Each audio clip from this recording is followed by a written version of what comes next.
el equilibrio distinto al equilibrio cotidiano, es decir, desarrollar lo que en Oriente llamarían en ciertas escuelas el equilibrio de lujo, en otras partes llamamos el equilibrio precario.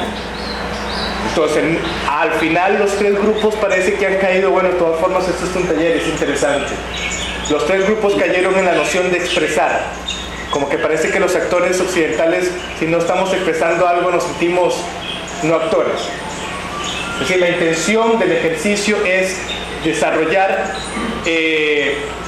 la preexpresividad a partir de las técnicas extracotidianas del manejo del cuerpo. La técnica extracotidiana del manejo del cuerpo utiliza básicamente el manejo distinto del equilibrio y las fuerzas motrices, las fuerzas directrices que tiene la columna vertebral. La columna vertebral, la cadera, en este caso la forma en que se camina, y cómo se desplaza en el ambiente, la forma en que se utiliza el resto del cuerpo, el tórax y los brazos. No es intención de expresar nada.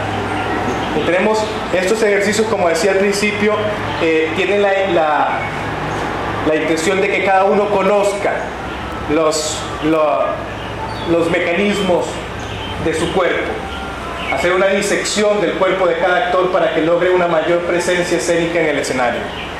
Esculturas en diferentes civilizaciones a los diferentes periodos del tiempo en el mundo, en la historia de la humanidad.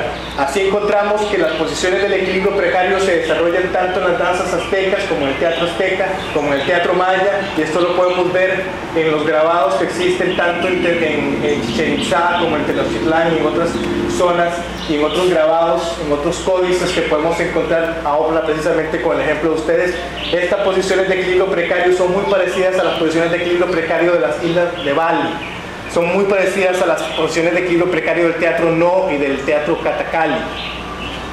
Es decir, esos principios que se utilizan, que ciertas civilizaciones en diferentes lugares, en diferentes momentos han utilizado para desarrollar el manejo del cuerpo del actor en escena, son los principios que estudia la Escuela de Antropología Teatral. Uno de esos principios es el desarrollo de la preexpresividad a través de las técnicas extracotidianas que no tienen la intención, repito, de expresar nada. La expresión viene después. Los actores orientales, aun cuando hacen una demostración técnica y fría, poseen una cualidad de presencia en el espacio que hace que toda persona atraiga, lleve su mirada hacia él, aun cuando él no está haciendo absolutamente nada y aun cuando él no está tratando de expresar absolutamente nada. Pero eso que mucha gente, mucho tiempo en la Escuela de Antropología Teatral se creyó que era una técnica particular, es sencillamente una utilización particular del cuerpo que debe usar el actor en escenas para diferenciarse. Pero esto es simplemente para que cada uno conozca, como decía al principio, estos ejercicios no. ¿Qué ha sucedido en el teatro cubano? ¿Qué ha sucedido en el cine cubano? Y bueno, hoy vamos a conversar un poco de qué ha sucedido en el teatro cubano en los últimos 2 siglos. Y también vamos a ver, para que no sea una plática así de aquí para allá solamente, sino que también vamos a ver en medio de esa conversación algunos ejemplos de trabajo de los estudiantes de primer año de dirección, que tuvo primero A de la profesora Nancy Grau, acercamientos a la escena de los dramaturgos fundamentales del teatro cubano de este siglo. Ahí quiero advertirles que realmente están en una etapa muy primaria esos trabajos, están en medio de improvisación, están en improvisación, ellos recién comienzan ese trabajo que deben presentarlo ya a final de este curso. Es un proceso, están en pleno proceso, en pleno periodo. Por tanto, no van a encontrarse con escenas pulidas, con escenas terminadas, con un trabajo artístico y un resultado artístico logrado. Pero sí van a tener al menos la posibilidad gráfica, la posibilidad teatral de enfrentarse a estos dramaturgos de los cuales vamos a hablar, y luego nos quedaremos en el plano de las ideas, en el plano abstracto de las palabras, y no que vamos a ver ya en una escena de esos autores. Como en México, ante la llegada de los colonizadores españoles, existían manifestaciones predramáticas. Ustedes tenían el himno del Raló, por ejemplo, como manifestación ante la llegada de los españoles, igual que en Rabinal, Chile, existían otras zonas de América, en Guarachicoy, en Cuba existían los areitos. Una manifestación bastante primaria, bastante primitiva, donde estaban vinculadas la música, la danza, la pantomima, el canto. Dice un estudioso de la cultura cubana, don Fernando Ortiz, que los areitos, resumió así, cito, era la máxima manifestación danzaria, poética y musical de los indios cubanos. Los españoles llegan y debido a esa confrontación cultural van a acabar con la huella indígena en la cultura cubana. En Cuba ahí sí tenemos una encrucijada, una división de caminos con respecto a ustedes.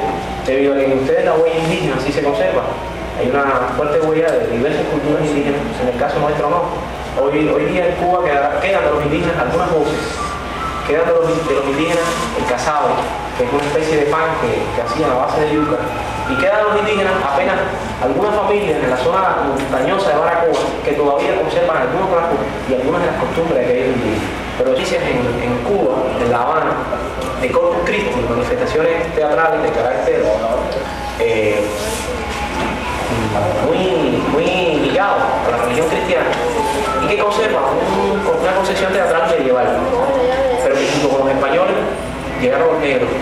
Los españoles comienzan a traer negros a Cuba desde 1513, aunque la fecha de asentamiento oficial es de 1553. Desde 1513 están entrando negros a Cuba, en particular a La Habana, Matanzas, Santiago de Cuba, zonas donde la profesión de cafetales, de cañaveral, de ingenios azucareros demandaba de mano de obra.